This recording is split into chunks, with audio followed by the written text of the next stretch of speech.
This is Kanak and I want to explain you here exclusively on TonyTextures.com how you can easily set up a daylight interior scenery in 3ds Max by using VRay rendering engine with a bit of Photoshop correction of the raw rendering afterwards.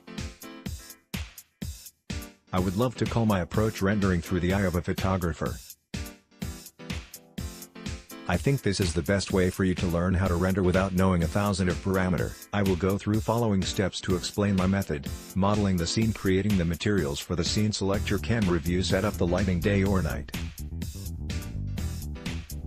Remember, because we are using the photographic way, we do not need to change the light's default parameters a lot. Instead we can manage it with the camera.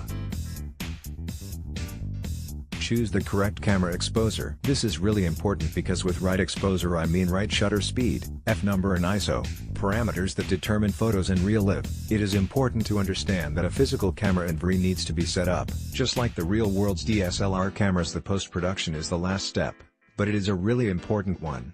Every photographer tries to get the most out of his photos in Photoshop, so do we. Therefore I saved my rendering in RAW format to have control in Photoshop afterwards. Before we start, I want to give a small shout out to our free open archiviz pack we use for a lot of our archiviz tutorials. We put together here 60 archiviz graphics like cutout trees, plants and people, as well as tileable textures and sky background images. And you are even allowed to use it for commercial projects, so no excuse anymore to grab it now. 3D model of a standard office room. Okay, so let's get started. The room that we will work with. I have created a standard 3D office room that should be used for this interior daylight rendering tutorial. I also put in some basic 3D furniture, low polygonal models, nothing special. 2_3D models for VRay interior architectural scenery because the light should fall through the window. I also imported very simple vertical blind as window curtain to create some nice effects with the daylight. 3_vertical blinds for window. Enable gamma/LUT correction in 3ds Max. The first step is to enable gamma/LUT correction. You will find it via Customize Preferences on the Gamma tab.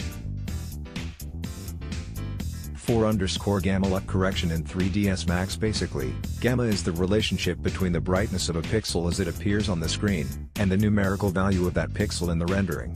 Because we wanted to render a raw image, physically correct, we deactivate with this step the increase of brightness, which will normally automatically be created because the screen itself will reduce the brightness again. Background information for geeks. Almost every computer monitor has one thing in common. They all have an intensity to voltage response curve, which is roughly a 2.5 power function. Don't be afraid, this just means that if you send your computer monitor a message that a certain pixel should have intensity equal to X, it will actually display a pixel which has intensity equal to X 2.5 because the range of voltages sent to the monitor is between 0 and 1. This means that the intensity value displayed will be less than what you wanted it to be. But we want the real values because we export the result as raw and correct it in Photoshop afterwards. Okay, if you understood this part, you made the hardest part. If not, it does not really matter. Winking face. Let's go back to the 3D model. It is a complete level of an office building, but for this tutorial we only concentrate on one single office room. 5_room without furniture. Setting up VRay materials in 3ds Max. First I create some VRay materials for the main elements. Open the material editor, shortcut M, and pick an unused material. For the dining tabletop I created an easy marble material, but you can use also another texture of your choice. Tileable marble texture images. Diffuse map. Change the color of the reflection to white. Reflection glossiness 0.9 subifs. 25:6 creating a marble VRay material for the chair. I created two different VRay materials. One is a SS steel metal material and the other one looks just like simple white plastic. See the settings I made in the screenshot. 7_SS steel material for chair. 8_ white glossy plastic material for chair. For the other table I also used a marble texture like for the other table as well. 9_ marble material tabletop. Afterwards we create also a VRay material for the basin. Choose a white for the diffuse color. Choose a gray color for the reflection color. Activate Fresnel reflections glossiness value. 0.910 create 3ds max material for ceramic piscine glossy look high resolution wooden strip parquet texture for the 3D floor. For the floor I use this high resolution tileable strip parquet texture. Tileable strip parquet floor texture with high resolution free download. You can download it for free at Tony Textures here for free. You are even allowed to use the texture for your commercial projects. Free download, high resolution and seamlessly tileable strip parquet floor texture. I use the texture also as diffuse map in 3ds Max and add afterwards some glossiness and reflections. Set reflection color to light white. Activate Fresnel reflections glossiness value, 0.9 subs. 1011 strip parquet wood tileable texture in 3ds Max. Create a physical camera. Next we will create a physical camera. To do so, select Create Camera from drop-down menu, greater than physical camera. 12 setup physical camera. Afterwards press C to activate your camera view. Then choose a nice camera position. 13 position your camera. Use a plane light for your interior architectural scenery. The light should be generated by a light emitting plane that we place in the window. To do so create a plane light by selecting Create Light light. Afterwards modify the parameters like shown in the screenshot. 14 plane light for interior architectural scene. It is important to activate cast shadows to ensure that shadows will be generated, and also activate invisible because the plane itself should not be visible in the final rendering. Add a sun to the scenery. In addition we need a sun. To do so select Create Light sun and set the target inside of the window. When you are going to create a sun you need to confirm the upcoming dialog. Would you like to automatically add a sky environment map?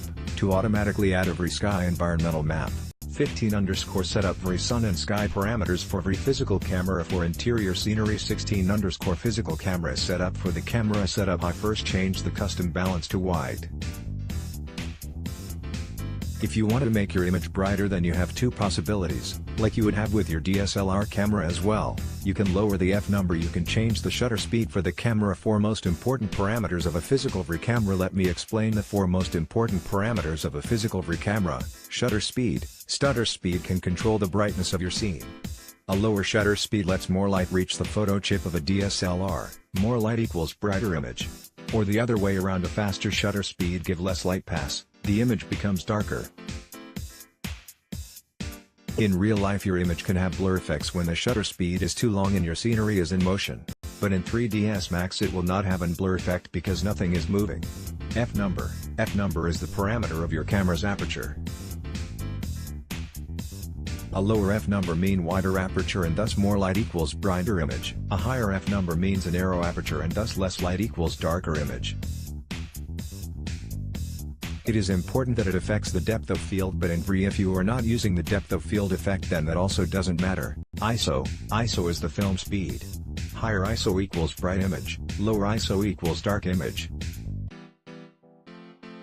In real life a higher ISO can cause a noisy image but not in a physical camera. White balance, it means to identify the right white color for camera. You can make it neutral in VRay, so finally you see that the physical VRay is even more power as a real-world DSLR camera and does not have some major disadvantages. Render setup for VRay and indirect lighting. After this short detailed description I changed some parameters in the render setup to achieve a fast, but also realistic result. Common settings, set output size to HDTV, video, VRay settings, activate, frame buffer / enable built-in frame buffer activate, global switches / lights and global switches / shadows select, image sampler, anti-aliasing, type, adaptive DMC activate image sampler, anti-aliasing / anti-aliasing filter, on and select VRay triangle filter select, color mapping / type, exponential and make settings like shown in the screenshot below. Indirect illumination, activate VRay indirect illumination. Select irradiance map as GI engine. Under primary bounces select light charge as GI engine. Under secondary bounces set parameters at detail enhancement set subdiv to 1500 at calculation parameters. Activate store direct light at calculation parameters. Activate pre-filter under reconstruction parameters and also use light cache for glossy rays with a retrace threshold of 1.0. Settings: set min samples to 15, set noise threshold to 0.005, set dynamic memory limit to 7000 MB, and finally activate low thread priority. See the complete parameter setup shown below. 17_render setup: render a raw image with VRay and 3ds Max and optimize lighting in Photoshop. Now it is finally time to start rendering and get results. Here we go. 18_raw output. This is my raw output. It's a bit dark from my point of view, but that's okay. I'll love to handle this at Photoshop. But of course you can also make additional enhancements by changing the shutter speed and